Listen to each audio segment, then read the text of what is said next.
My name is Nancy Hart. I'm 58 years old, and I manage a countryside wedding venue in Connecticut. In 20 years of work, I've seen it all: bridezillas, grooms who ran at the last minute, and mothers tearing bouquets apart in tears. But I never thought I'd one day become part of a story like that myself. My niece Brooke, she's like a daughter to me. I raised her after my younger sister passed away, and now she was getting married. The wedding was supposed to be held at my venue, with my team, at my cost. And then I found out I wasn't invited to her bridal shower. Not because there wasn't enough room, not because I lived too far, but because, in her words, I was bad vibes. Too old, too out of sync with her friends' aesthetic. So I did something no one expected. I didn't yell. I didn't beg. I simply opened my laptop. And on the day she arrived in a white robe, champagne in hand, the door was locked. If this story resonated with your soul, click subscribe and let me know in the comments which city or country you're listening from. I'm truly curious to know where you're tuning in from. For the past 2 decades, I managed a wedding venue just outside of Hartford, Connecticut, a rustic, charming estate tucked behind maple trees and old stone walls, the kind of place that made people believe in fairy tales again. I had built that place from the ground up, poured my savings, my time, my whole identity into every inch of it. I knew every tree on the property, every creak of the old floorboards, every beam of afternoon light that came through the chapel windows. But long before that venue ever existed, I was a woman raising a child that wasn't my own. Brooke came into my life when I was 35. Her mother, my younger sister, died in a car accident late one October night. I remember the sound of the phone ringing, the numbness in my legs as I answered, the way the world tilted as the officer on the other end explained what had happened. I remember driving 4 hours without thinking, showing up at the hospital to find a wide-eyed 6-year-old clinging to a nurse's hand, confused and frightened and suddenly motherless. There was no discussion, no debate. I didn't have children of my own, but I didn't hesitate. I took Brooke home with me that same night.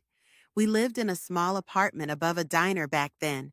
I was still working long hours as a catering manager, juggling events, paperwork, and sleepless nights. But somehow, we made it work. I braided her hair before school. I packed her lunches. I read her bedtime stories and lay next to her when she had nightmares. I helped with homework, attended PTA meetings, and saved every little drawing she made with glitter and glue. She called me Aunt Nancy at first. Eventually, it became just Nancy. And even though I was never Mom, I was the one who showed up day after day for every scraped knee, every forgotten project, every missed birthday party. I was the one who stayed. When she turned 12, we moved into a small house on the edge of town. I took out a second loan and bought an abandoned estate with the idea of turning it into a venue. It was a gamble, but I needed something that could support us both. Brooke helped me paint the walls, sand the banisters, plant flowers along the path that led to the barn. She grew up with that place, just as I grew into my role as both caretaker and entrepreneur. Through high school, Brooke was bright and beautiful and just a little wild. I was strict but not unkind. I wanted her to feel supported but not smothered. I let her make her mistakes, but I was always nearby, ready to catch her when she fell.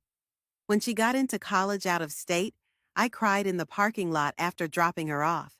I sent her care packages every month: mac and cheese, tea bags, handwritten notes folded between socks, and shampoo. I paid her tuition without telling her I'd taken a second mortgage. I never missed a phone call, never hung up without saying, "I love you." She graduated with a degree in marketing and moved to New York. We stayed in touch, weekly phone calls, texts, occasional visits. But distance has a way of fading people. I watched her become someone else, sharper, more polished, more careful with her words. She made new friends, joined new circles. I didn't always understand the world she moved through, but I supported it. When she got engaged, she called me first. Her voice was breathless with excitement. She said, "Nancy, I want to have the wedding at your place. No one else's would feel right." I smiled so wide my cheeks ached. I told her, of course, that it would be my gift, that she didn't need to worry about a thing. She thanked me 100 times. She said I'd made her dreams come true. I believed her. I sat down that night and began planning. I cleared the calendar. I met with florists and caterers. I started a folder labeled Brooke's Wedding, decorated it with pressed flowers, and tucked a photo of her as a little girl inside the front flap, because that's who she was to me. Not the woman in Manhattan with curated Instagram posts and a minimalist wardrobe. She was still the girl in rain boots running through the meadow behind our house. She was still mine. At least, I thought she was. It was a Thursday afternoon when I found out. I had just finished meeting with a florist, one of my usual vendors who was preparing a proposal for Brooke's wedding, and I decided to sit down in my office and catch up on emails. The autumn sun was spilling through the tall windows, casting gold across my desk. I remember the way the light touched everything, made it seem so warm, so full of promise. That moment, like so many before it, felt like peace. Then my phone buzzed. It was a notification from Instagram. I don't usually keep alerts on, but Brooke had tagged my venue's account in a story the day before, and the app had flagged new activity. I opened it absent-mindedly, expecting more mood boards or sneak peeks at color palettes. But instead, I found myself staring at a group of young women in silk pajamas, holding champagne flutes, laughing against the backdrop of a lavishly decorated hotel suite. "Bridal shower weekend begins," one caption read. Another photo showed a table set for brunch, name cards, floral centerpieces, candles. Brooke sat at the center, her hair curled in soft waves, a sash across her chest that read, "Bride to be." Her smile was radiant. Her friends flanked her on either side, each one dressed in matching robes, toasting her with glasses of Prosecco. I blinked, stared, scrolled. There were photos, videos, tags. Everyone was there. Her college friends, her New York co-workers, even Rachel, my neighbor's daughter whom Brooke used to babysit. But there was no message, no email, no phone call, no invitation, not even a mention. I hadn't been told anything about a bridal shower, let alone asked to join. I checked my calendar, convinced I had missed something. Maybe the invitation had gotten lost. Maybe she had texted and I hadn't seen it. I searched through my inbox, my messages, even my spam folder. Nothing. That sinking feeling in my stomach deepened. I sat still for a long time, phone in hand, watching the stream of curated joy play out in real time. The captions, the hashtags, Jota good vibes only, bride squad, no drama, just love. Each one felt like a brick placed gently between us, a subtle message, but one I couldn't ignore. I finally opened our last text thread, scrolled back to her last message, a simple, "Thanks again for everything, Nancy. Can't wait for the big day." Nothing about the shower, nothing about the weekend, nothing about me. I wrote out a message, something light. "The pictures from your shower look beautiful. Everything turned out lovely." I stared at the screen. Then I deleted it. I couldn't pretend I wasn't hurt. Later that evening, I called one of my junior staff members to go over the final setup schedule. We chatted for a while, and somewhere in the middle of the conversation, she hesitated and asked, "By the way, did you decide not to go to Brooke's shower, or?" I asked what she meant. She paused, then said softly, "I overheard Brooke talking to one of her friends during the venue walkthrough. She said she didn't invite you because she thought it would be awkward." That word landed like a stone. She went on carefully, like she was walking over broken glass. She said something about wanting to keep the vibe light, that you were, and I quote, kind of bad vibes. But I'm sure she didn't mean.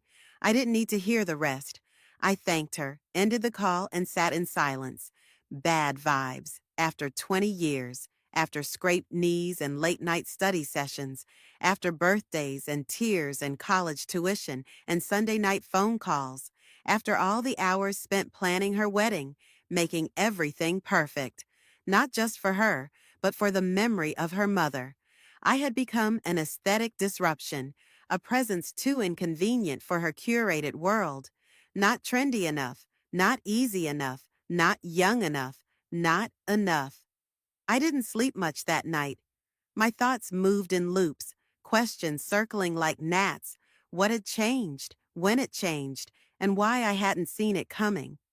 But deep down, I knew. Brooke had grown into someone who valued images over roots, who measured affection in reposts and relevance. I had loved her in the language of sacrifices and steadiness, but she had learned to speak in something entirely different, something I no longer understood. I told myself I wouldn't make it about me, that she was young, that this was her moment, that I had no right to expect a seat at every table just because I had once carried her through every storm. But there was no denying it. Something inside me had shifted, not broken, just snapped, not loud, but final. In the days that followed, I moved through the venue like I was walking underwater. Everything looked the same, sounded the same, but felt just slightly off, like the walls were listening, like the floors remembered. The curtains swayed in their usual rhythm. The birds still nested under the beams near the garden trellis, but I no longer saw them with the same affection. There was a distance between me and the place I had built with my bare hands, a silence that wasn't about sound. It was about space. Brooke didn't call. She didn't send a thank you. She didn't acknowledge that I had seen the photos or that I hadn't been there. She moved forward with her plans, sending timelines to the coordinator I had assigned, confirming menus, finalizing the seating chart. I watched it all unfold from a distance, like someone observing her own life from behind glass. The irony, of course, was that I was still doing everything for her, still checking invoices, still confirming vendors, still polishing the windows and setting out candles and making sure the outdoor heaters would work if the temperature dropped on her wedding night. I was handling it all with the same care I would for any other client, because that's what I had become, a client, not a family member, not a guardian. Not someone worthy of a chair at the table, let alone a presence at the prelude. She delegated most of the communication to her fiancé and planner after that. Her voice became an absence I noticed in every email. She no longer signed messages with a heart or a thank you. She no longer included me in anything outside of logistics. It was business now, formal, clinical, and I followed her lead. I never confronted her. I never asked why. I had raised her to be independent. I had taught her to handle things with grace, to speak clearly, to honor truth. So I let her speak her truth in the language she chose, omission. There was a moment, one brief, flickering moment, where I considered canceling the wedding then and there. I had the power to. The contract, though informal, gave me the right to withdraw hosting. I had done it before, once, for a couple who had violated the venue policies. No one would have blamed me if I cited emotional conflict or lack of payment. But I didn't. Not yet. Instead, I walked the grounds every morning, taking notes, counting chairs, testing light bulbs, touching up paint. I swept the chapel steps. I cut roses from the garden for the bridal suite. I organized the parking layout so guests wouldn't get wet if it rained. I did all of this while carrying a strange heaviness in my chest, like a deep and ancient grief I hadn't named. People around me started to notice.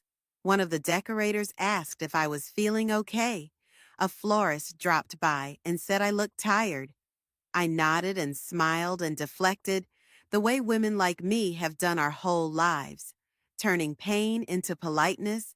I wasn't ready to explain. I wasn't even ready to admit. At night, I'd sit on the back porch with a glass of wine and watch the lights glow through the trees. I'd listen to the quiet hum of the countryside, the faint rustling of deer in the brush. This land had carried me through so much, through loss, through sacrifice, through the uncertain years of raising a child who wasn't mine. And now, even it seemed to sense what was coming. The final planning meeting was scheduled for Monday. The wedding was that Saturday. I remember that detail vividly because I had highlighted it in red on the wall calendar, thinking it would be the most joyful day of the year. I had already ordered fresh linens.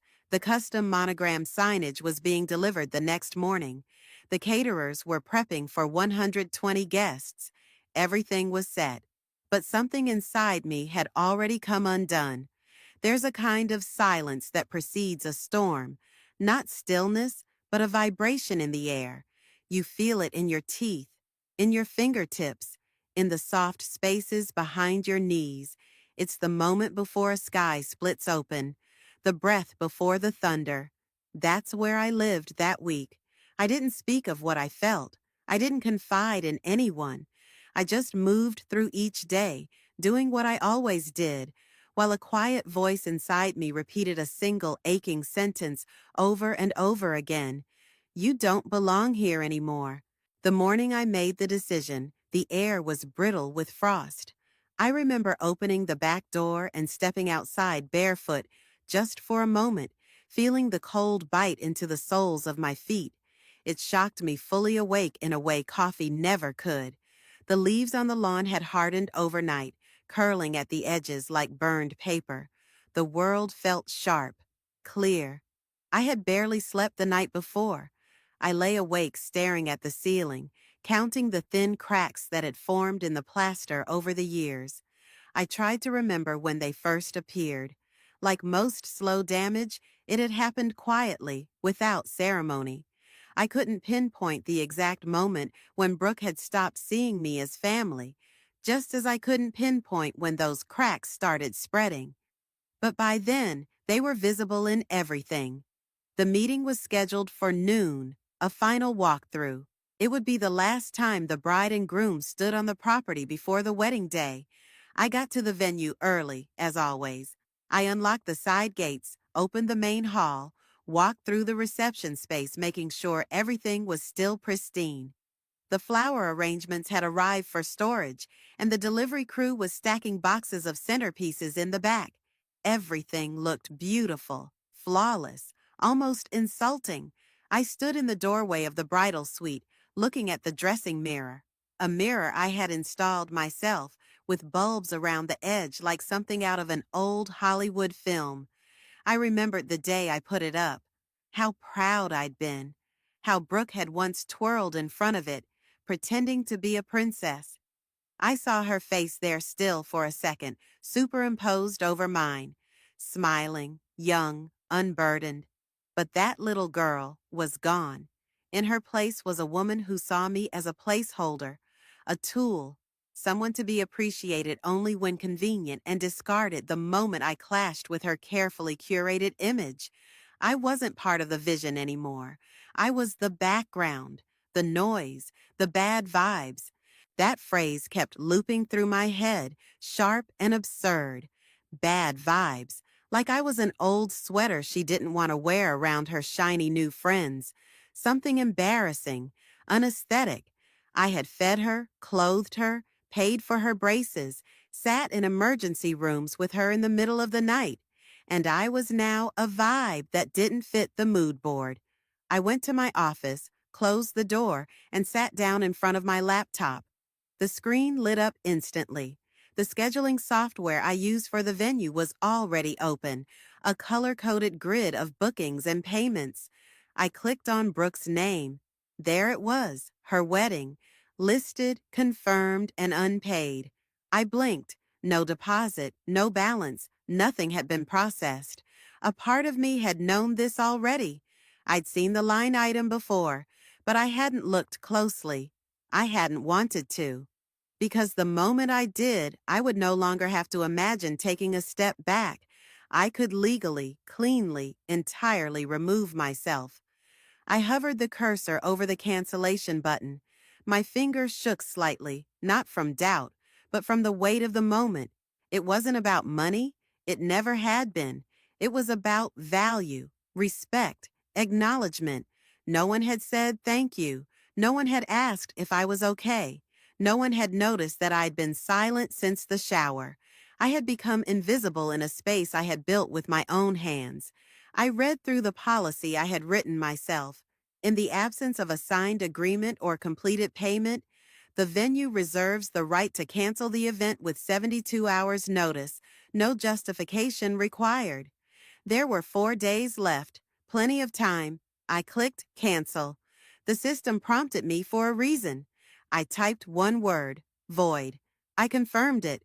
The reservation disappeared from the screen like it had never existed. I sat still afterward. I didn't cry. I didn't second guess it. I just breathed. For the first time in weeks, I could hear the breath moving in and out of my body without pressure behind it. Then I walked outside. I called the rental company and told them to delay the delivery. I informed the catering team there had been a change of schedule. I spoke with the venue staff, told them we were going dark for the weekend, and gave them the days off. When the phone rang, Brooke's number lighting up on the screen, I didn't answer. I let it buzz until the sound felt like nothing. By that evening, I had placed a simple sign on the locked gate. Venue closed. No entry, private property. I turned off the exterior lights, locked every door, and went home. Not out of spite, not for revenge, but because I finally understood something I had refused to admit for far too long. I had given more than I could afford, and it was time to stop giving to people who didn't notice they were holding a gift. The morning of the wedding arrived without ceremony. No alarms, no staff arrivals, no trucks pulling up to the gravel driveway. Just the steady hum of wind in the trees and the occasional sound of birds stretching into the gray sky. I woke early and made myself coffee, holding the mug in both hands as I stood by the kitchen window, watching the early light break across the field behind the house. The calm was surreal. I felt nothing and everything all at once. The venue sat quiet and still, just a few miles away. Locked, undisturbed, waiting. I didn't go there right away. I let the hours pass. I cleaned my living room. I washed the remaining dishes from the night before. I sat on the edge of my bed and folded a stack of laundry slowly, as if stretching the minutes to avoid what I knew would come. My phone had been buzzing since sunrise. Calls, texts, voicemails. I didn't open a single one. By noon, the calls stopped coming, and the knocking started. I had instructed the staff not to come in that day, and they respected my request. The gates remained shut. The signage posted clearly. I had double-checked every lock, every light, every code. There would be no wedding at the Hart Estate that Saturday. Around 12:30, I drove down the long dirt road that led to the property. I parked my car just inside the secondary lot, hidden behind the hedges where guests usually didn't go. From there, I could see the main gate, the front courtyard, and the long gravel turn where the shuttles usually dropped guests. I sat in the car with the engine off, watching. At exactly 1 o'clock, the first car arrived. It was Brooke's. She stepped out slowly, her white satin robe already wrinkled in the back, holding a glass of champagne and her phone. Behind her came a flurry of movement. Her bridesmaids, her makeup artist, her stylist.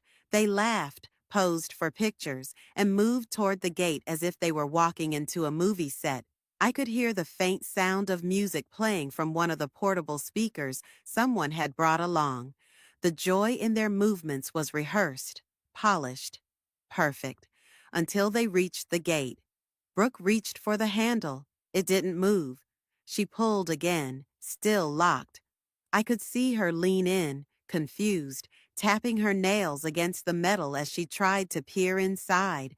Then she noticed the sign, venue closed, no entry, private property. I saw the confusion shift into something else. Frustration first, then panic. She stepped back, looked around. The bridal party gathered around her. There were whispers, raised eyebrows. One of the girls took out her phone, likely trying to call someone. Me, maybe, or the planner, or the assistant who wasn't there because I'd told her not to be. Another car arrived, then another. Guests in dresses and suits stepped out, fanning themselves, looking around in confusion. One woman took off her heels and walked to the gate barefoot. She read the sign and turned back toward her car. Brooke's fiancé arrived next. He got out of the passenger side and went straight to her, his expression tight with nerves. She gestured wildly with her arms, pointing at the gate, then her phone, then toward the main house beyond. He tried to push the gate, rattling it once. It didn't budge. His voice was loud enough for me to hear faintly through the hedges, though not his exact words. They stood there for a long time. Minutes passed. A few of the guests began calling out to others. Some took out their phones. I saw one person film a video, probably for social media, already spinning their version of the chaos. Someone else attempted to jump the side fence, but got caught on the ledge and dropped back down in defeat. A pair of elderly guests, likely distant relatives, simply turned and walked back to their car without saying a word. I didn't feel triumphant. I didn't feel vindicated. I felt quiet, still, the way you feel when something that's been bleeding finally stops. Eventually, the group began to disperse, slowly, unevenly, like they weren't sure what to do without direction. A few of the bridesmaids sat on the stone bench outside the gate, scrolling their phones, avoiding each other's eyes. Brooke remained standing. Her robe now clung to her sides with sweat. Her makeup had begun to shift under the heat. Her smile was gone. She pulled out her phone again, called someone, probably me. I didn't answer. I sat in the car until the lot emptied, until the bridal party left, until even the most loyal friend gave up and walked away. When the last car rolled off the drive, I stepped out and walked to the gate. The sign was still there, the ground littered with crushed flowers and smeared lipstick-stained napkins. I bent down, picked up a single ivory heel that someone had left behind, and placed it gently on the bench. Then I turned and went home, not with satisfaction, with certainty, the kind that doesn't need applause, just peace. The fallout began almost immediately. By the time I got home and took off my coat, my phone was lit up with messages, missed calls, voicemails, and email notifications piling in like a storm surge. I didn't check any of them at first. I made myself a cup of tea, sat in my reading chair, and let the weight of the day pass through me. My body was calm, but my mind hummed like static. Not regret, not relief, just the aftershock of a long overdue collapse.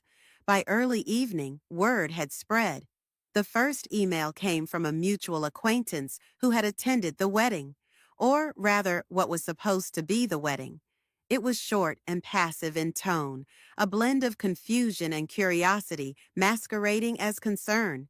She wrote that people were wondering what happened, that some were very upset, and that perhaps I should issue a statement to explain myself. I deleted it without replying. Then came the texts. Most were from Brooke. Paragraphs long, full of disbelief, rage, betrayal, and a kind of frantic entitlement I hadn't heard in her voice since she was a teenager, being told she couldn't stay out past curfew. She said I had ruined her life, that I had embarrassed her in front of everyone she cared about, that I had proven I was exactly what she always feared, cold, dramatic, and self-absorbed. There was no mention of the years I had raised her, no reference to the thousands of dollars I had poured into her education, no acknowledgement of the venue she had never paid for, No apology for the way she had excluded me, just fury. I didn't respond. The messages kept coming. Her fiancé wrote once, more restrained but still accusatory. He asked why I hadn't just talked to someone if I had a problem, as if being talked down to and quietly erased were misunderstandings, not choices, as if my silence hadn't already been met with indifference. Rachel messaged too. Her tone was different, quieter, sadder. She said she was sorry I hadn't been at the shower. She said Brooke had seemed different lately, more focused on appearances than people. She said maybe I had gone too far, but she understood. That was the only message I didn't delete right away. By Sunday night, a few of the vendors who had been scheduled for the event called me. One was angry, two were confused. One quietly admitted that they had already seen this kind of thing coming. Entitled brides don't make grateful clients, she said. They make beautiful disasters. I filed away her words. On Monday morning, I returned to the venue. The grounds were still clean. The sign still hung on the gate. I walked the perimeter, taking note of small details. Flowers that needed pruning, a cracked planter near the fountain, a loose hinge on one of the back gates. I took my time. It felt good to move without pressure again, to reclaim the space as my own. I met with my team later that day. I told them what happened, simply and without shame. A few were surprised. One looked relieved. No one judged me. No one quit. We spent the afternoon walking through the calendar for the next few months, adjusting schedules and preparing for a holiday fundraiser we'd been planning. Life moved on, and so did we. A week passed. Then two. Brooke didn't call again. At first, I thought she might, that she'd at least try to speak without screaming.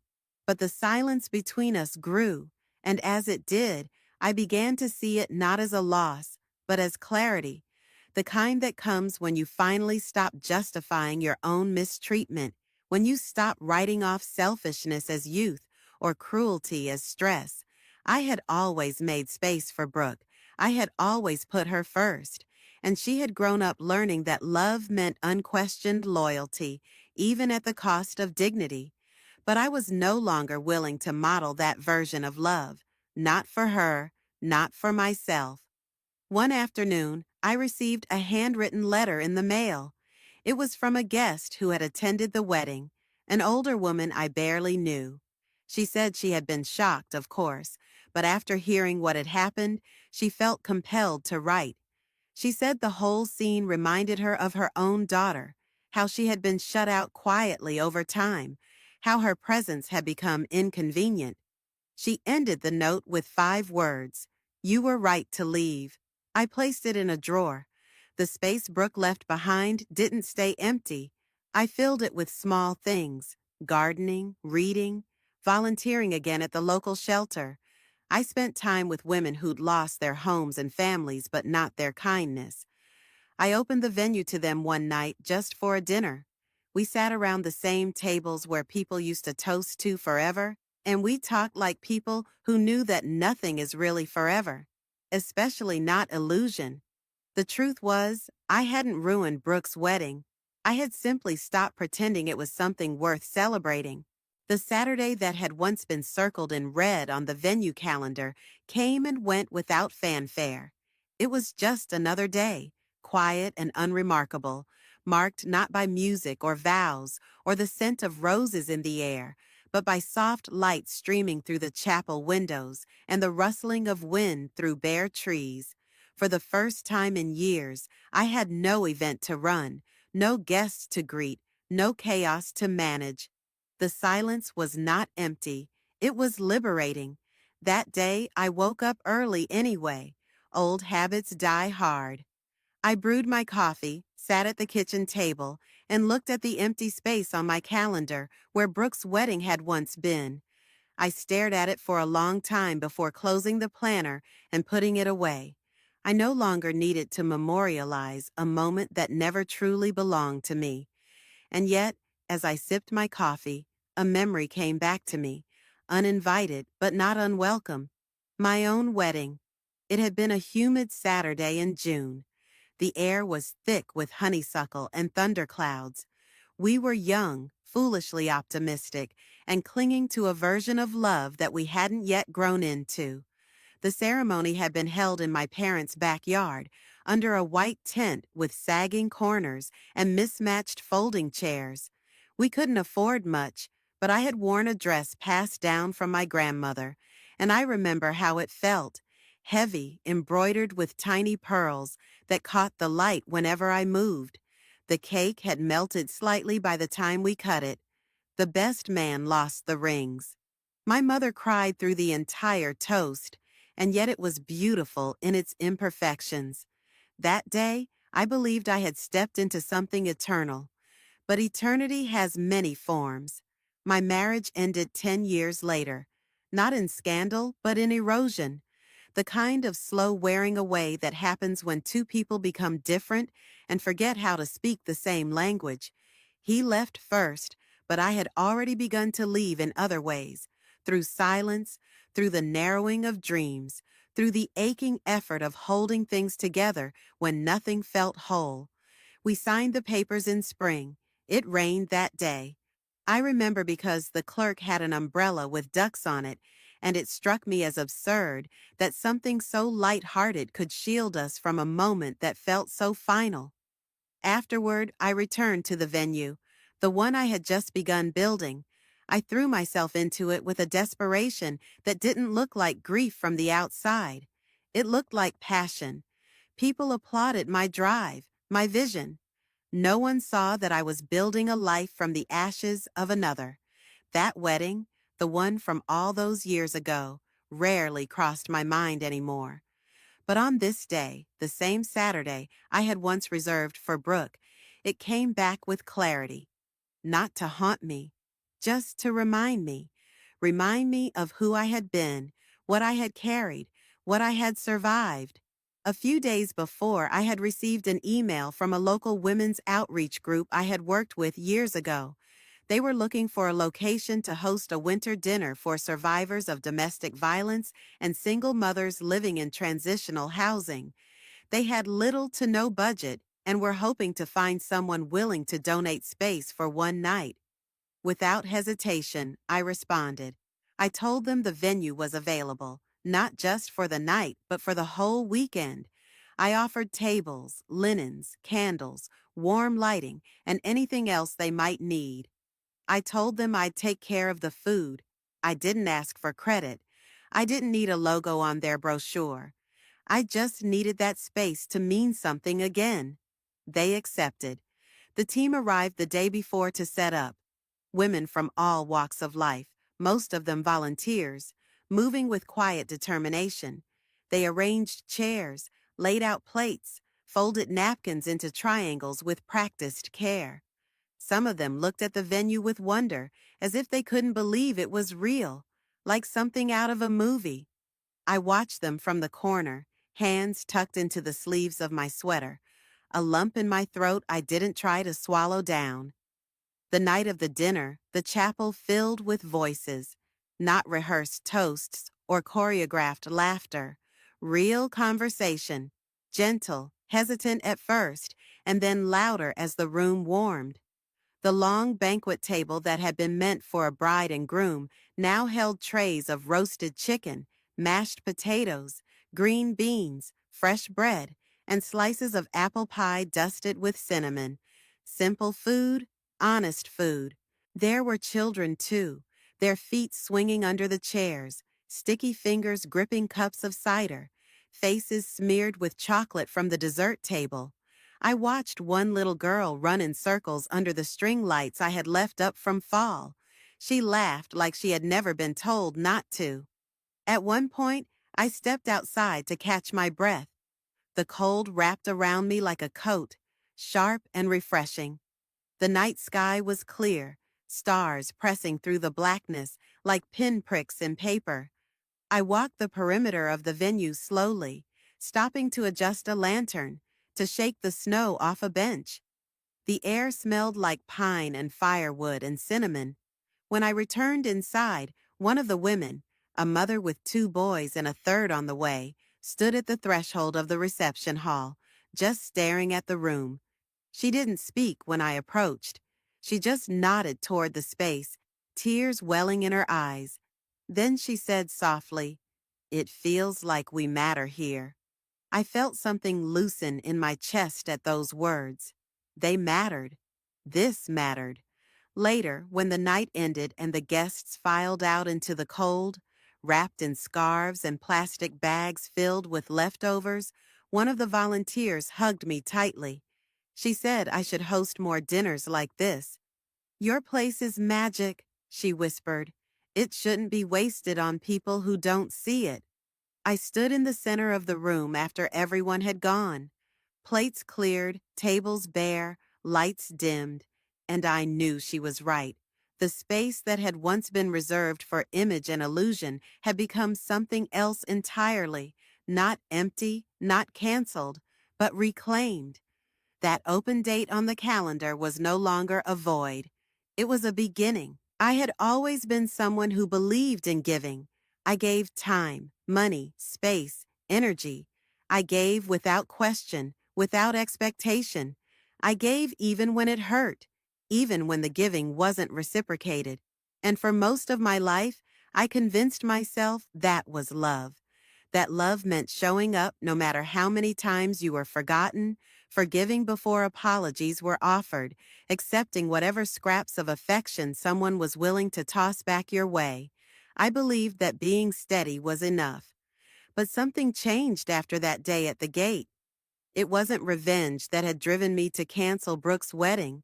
It wasn't bitterness or anger or the desire to humiliate her.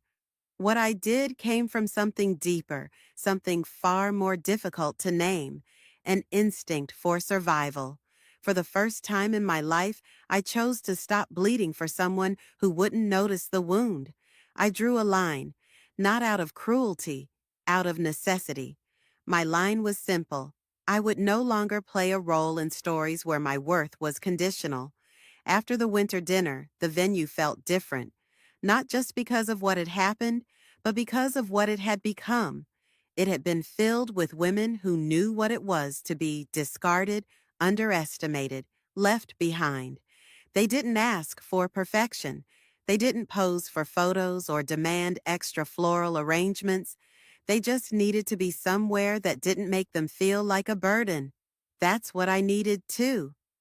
One morning, I was trimming back the lavender near the chapel when I caught the scent in the breeze. Warm, floral, familiar. And just like that, I was back in my sister's bedroom at 13, sitting cross-legged on the floor while she showed me how to press dried flowers between the pages of our mother's cookbooks. We laughed at how wrinkled the pages became, and she insisted it made the recipes taste more like spring. She was the warm one, the impulsive one, the kind who remembered birthdays with handmade cards and stopped to talk to every neighbor's dog. Her name was Maggie. Maggie was 4 years younger than me and somehow always older in spirit. She was the one who talked me out of bad dates and brought me soup when I was sick. She was the one who called just to hear my voice. And when Brooke was born, Maggie became a mother like she had been waiting her whole life for that role. She had this way of carrying Brooke on her hip like the child belonged there, like she'd always been a part of her body. Watching them together was like watching a poem in motion. And then, in an instant, she was gone. The accident happened on a rainy Tuesday. I remember the way the officer stood on my porch, soaked through, his cap in his hands. I remember the sound I made, a low, guttural thing I didn't recognize. And then I remember Brooke, her tiny hand clutched in mine, wide-eyed and silent, asking questions I didn't know how to answer. Becoming her guardian wasn't a decision. It was a reflex. I moved her crib into my room, bought a second-hand stroller, started working double shifts. I did the things Maggie would have done. I tried to keep the rhythm of Maggie's love alive, like a song half remembered but never truly lost. There were moments in those early years when I would stand in the kitchen. the same one Maggie used to dance barefoot through and feel her there, in the clatter of dishes, in the way the sunlight touched the linoleum. She was gone, but she had left so much behind. I raised Brooke with her memory stitched into every bedtime story, every packed lunch, every scraped knee cleaned and kissed and bandaged. I carried Maggie forward in the choices I made, especially the quiet ones no one ever saw. So when Brooke called me bad vibes, what she didn't know, what she couldn't have known, was that she wasn't just dismissing me. She was dismissing the last trace of her mother I had tried to preserve. That realization didn't fill me with rage. It didn't even fill me with sadness.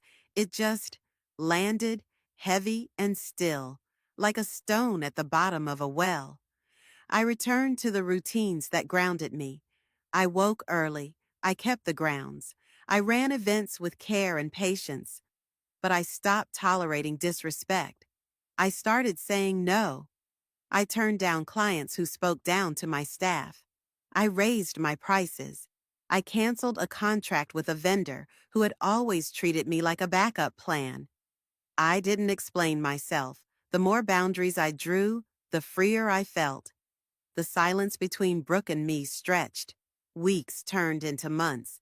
A mutual acquaintance told me she had rescheduled her wedding at a different venue. Smaller, less extravagant. According to gossip, the day had gone forward with a tighter guest list and a little more humility. I didn't attend. I wasn't invited. I didn't ask for photos. One morning, I received a card in the mail. No return address, but I recognized the handwriting immediately. It was short, just a few lines. I've been thinking a lot about what I said, about what I didn't say. I'm sorry, I wasn't kind. I hope you're okay. There was no name at the bottom. I placed the card in a drawer. I didn't respond. Maybe one day I would, but only if she crossed the line I had drawn with sincerity, not guilt, with truth, not manipulation. She would have to meet me where I stood now, not where I used to be. The world didn't collapse because I chose myself. No one came to burn down the venue. No one lined up to punish me for disappointing a bride. The sun still rose.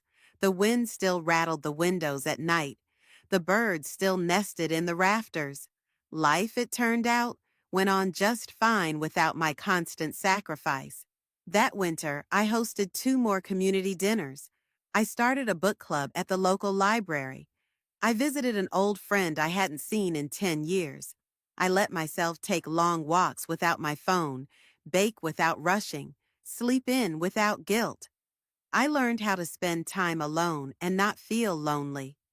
People like me, women who give too much, who carry too many other people's needs, we're taught to believe that peace must be earned through endurance, that we are only valuable if we're useful, that love must always cost something.